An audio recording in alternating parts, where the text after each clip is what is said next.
So just listening to earlier on was Elia Ngorare, the Prime Minister, of course, was talking about the 500 million Namibian dollars that was, of course, allocated towards the formalization of informal settlements. Now, let's bring you another conversation this morning on to matters relating to human capitals and skills now. Our next conversation will revolve around Beyond 35 for a prosperous Namibian future.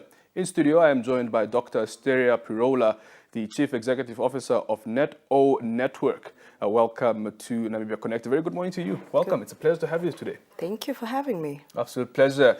Let's talk about how Namibian human capital or Namibian skills can be better prepared to shape the different sectors in the country. Okay. Thank you for the conversation. I think first of all we need to understand what is lacking. Yeah. That means we have to do a skills audit. A skills audit focusing primarily on the sectors that are really critical for the country, economic development, all of that. Once you get to understand what the audit looks like, you can be able to look into the gaps. The gaps as in, do we need new manpower to come in the country? Do we need to upskill the existing skill force within the country? Yeah. And then the third stage, obviously looking at the technicality of how that will happen, implementation, maintaining that momentum to keep the workforce as it is moving forward. Very well. Talking about the skills gap still, which areas do you think are most saturated and that needs, and those that actually lack skills? Which areas do you really need more focus? We've seen so many developments, even the budget that was now recently tabled on how much is being dispersed into education and skills. Yeah. Well, this is obviously just my opinion. So Right. administrative departments, I think, that's heavily bloated. We need to look into the technicals, the STEM science, mathematics, engineers. We're looking at bringing, for example, green hydrogen on board. We need technical expertise around that. So creating centers, for example, that can particularly look into that. For example, looking also into the TVET sector, the vocational education sector. So I would say, in my opinion, first of all, just the administratives. Yeah. And then, doing away with less theory, for example, within the universities and focusing more on the technical skills. Absolutely. You mentioned very, very important industries that we are emerging to as a country. You mentioned oil and gas, green hydrogen, for instance. Yes. But is it your belief that as a country we are prepared to, of course, in terms of this current skills, because we are also aware of the green hydrogen scholarships that are now also, of Yes. course, have been spoken about. Yeah. Yes. Well, preparation doesn't end. It's, I think we are at a good stage right now. Yeah. We have momentum, but the momentum now needs to trickle down into also the lower phases of, for example, the primary education, incorporating the technical skills within the lower grades. Yeah. And then coming into university-specific tailored curriculums that also speak to oil and gas and the different industries that we're looking into. So the responsiveness right now, it looks good, but how to maintain that momentum is what we need to focus on. Very well. Yeah. Technology is moving at a very fast pace globally, and everywhere there is something new into the market. So how do you think employers can keep up with this leverage, to the leverage of skills of their employers? Because already we have seen the Sophias or the robotics that we now are seeing being developed everywhere. AI, for instance, which is of course becoming such a big thing globally. Yeah. Yeah, thank you for the question. And also that's one of my core areas. I love those kind of conversations.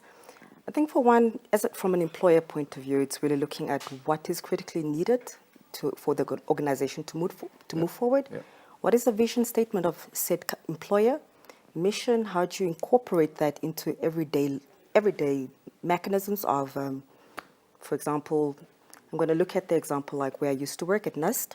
We had a mandate within the HR department that trickles into, if we're hiring technical skills, you need to have the ability, for example, as a lecturer, you need to be able to speak, you need to be able to deliver a proper lecture. So I think from an employer perspective, you need to really have, still going back to a skills audit of what is potentially needed within the institution. And the existing staff members, for example, also just looking to upskilling and continuing that momentum. It does sound like repetition, but there is you don't have to reinvent the wheel. Yeah. AI AI requires technical skills, robotics. Yes. Yeah, we need programmers. If said institution is looking to moving into that direction, you need to look at, again, still the audit of what is lacking and what can be done to really upskill further.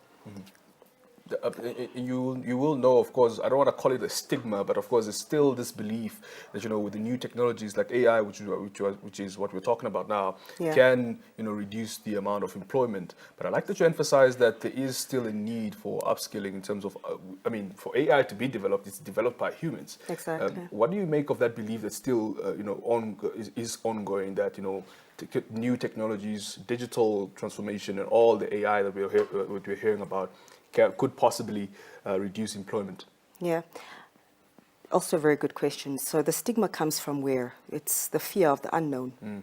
So addressing the fear of the unknown through education, through proper awareness that, there are no jobs potentially going to be replaced by robotics. That could be a good starting point. Yeah. And then the second stage would be looking in terms of also the preparation from a human-centric point of view. How can we have a human interface interaction within any type of organization? How would that look like being implemented?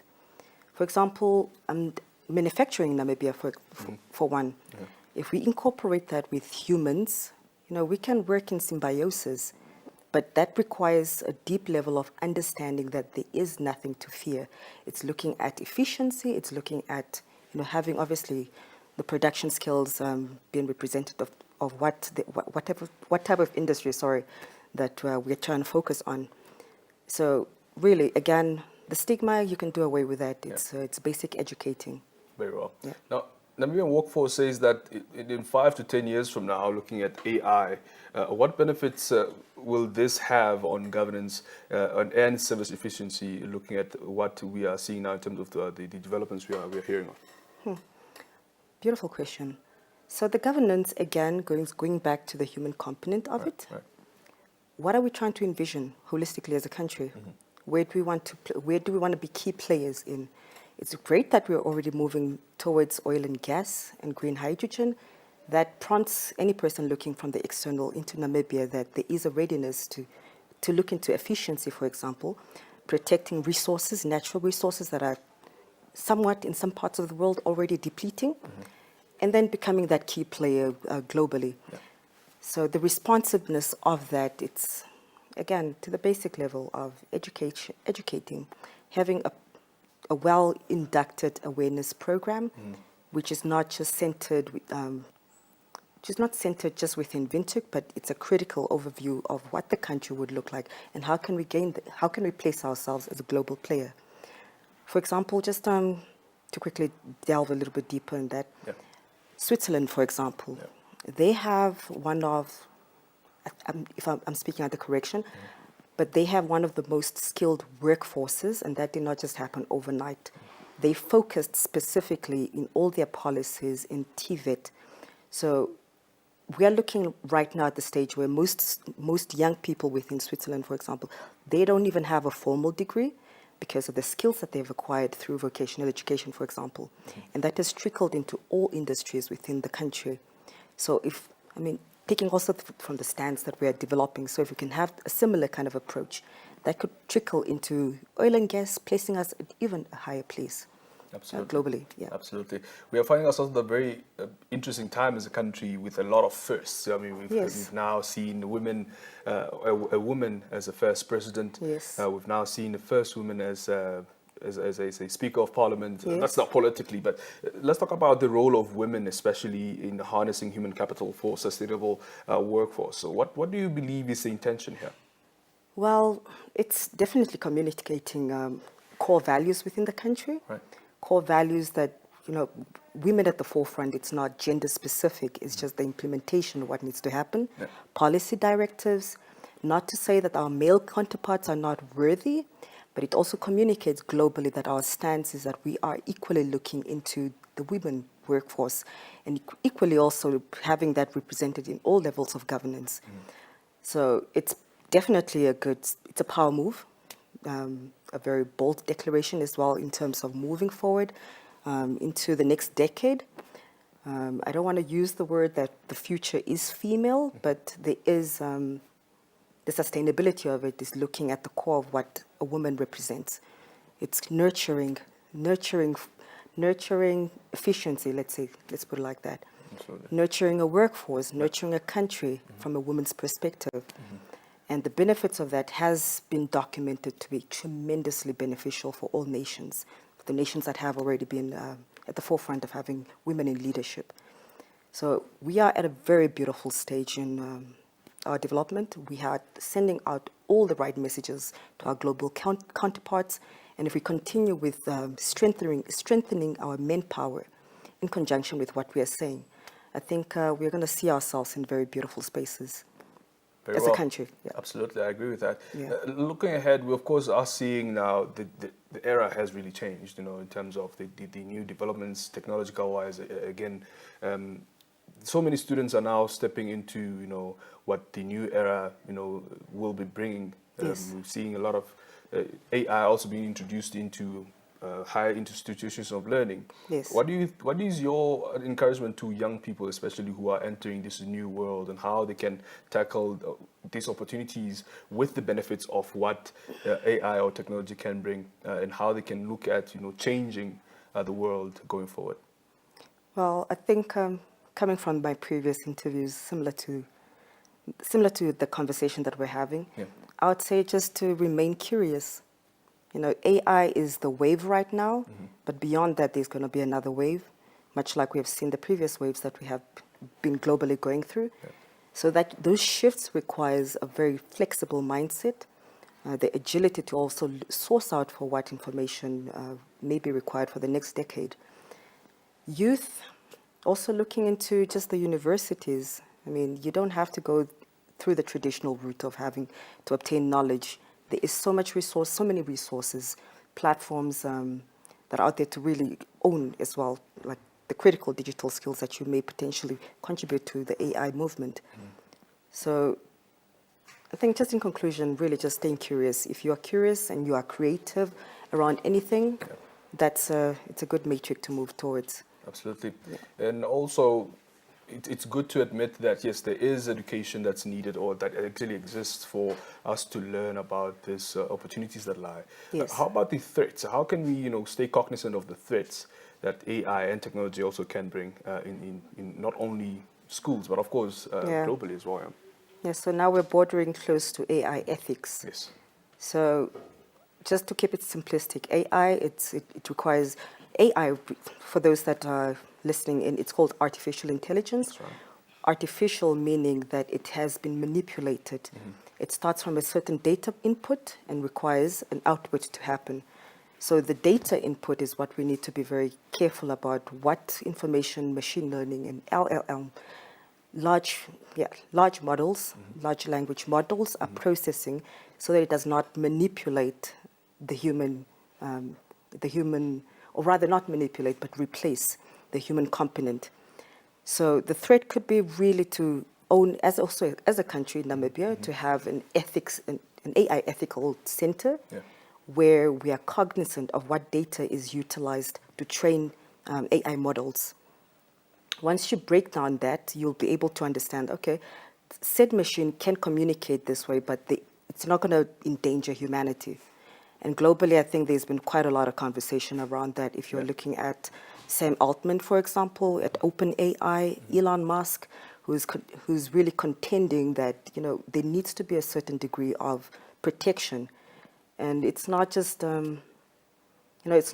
hearsay. It does happen because the model keeps training itself based on what data has been inputted. Absolutely. So definitely looking into AI ethics, policies around that, and then obviously the manpower to manage that kind of process. Absolutely. I want to ask perhaps another opinion that you could provide us in terms of young people, especially who are generally the biggest users of social media and AI now. Of course, we see so many being mentioned in this regard. Yeah. Perhaps what could you advise them in terms of how they can, use these tools differently? What can really be done differently for us to actually make sure that our kids are safe when using apps that they perhaps might not know very well of, and what actually can come up out of nowhere? Yeah, I think just being That's such a broad question, though. That's a beautiful question. Yeah. So first of all, just being very mindful of what imagery that you're placing online. Like we have seen already, softwares that are able to manipulate voice notes. So the authenticity of having that fact checked online, it's really, we're closing that gap as we're moving forward. Yeah. So I would say just being mindful of what information you place about yourself, unless you're comfortable.